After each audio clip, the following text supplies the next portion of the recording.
According to Scientific American, March 25th, 2002, a 17-year-old boy named Randy Gardner in 1965 decided to do an experiment for a scientific fair, which included him trying to not sleep and set a world record.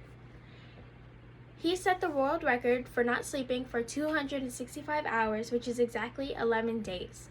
That's a long time.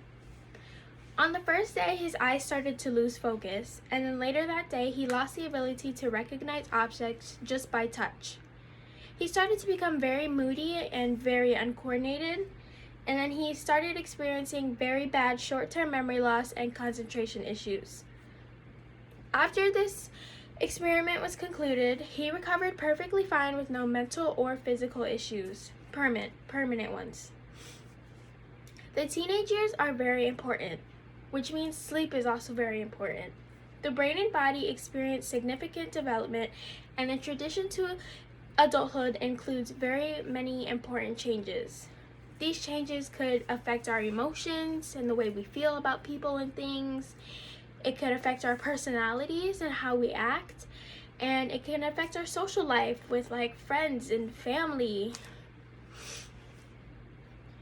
During the teenage years, there's this thing in our bodies being produced called melatonin.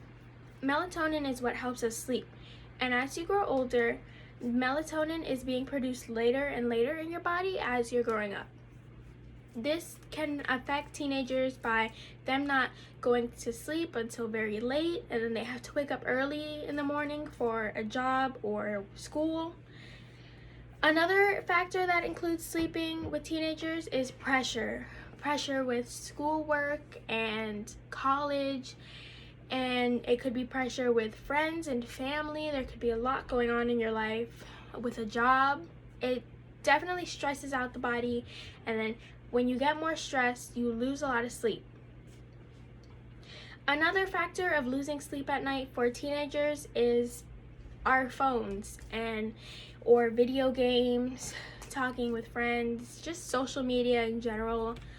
I know I have that issue.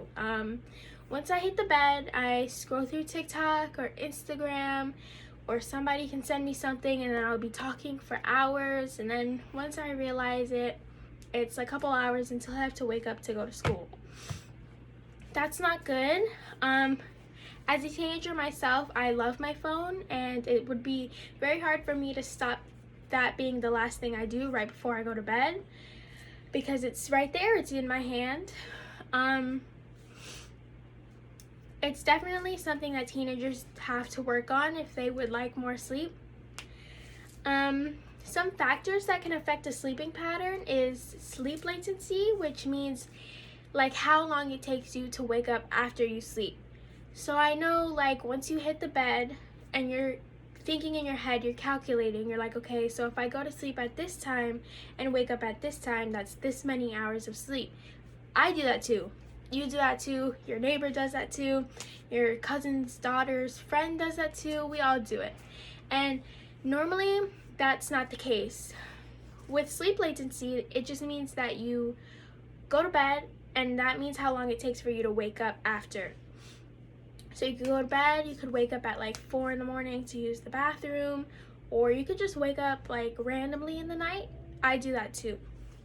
Some benefits of sleeping could be improved grades. That definitely helps.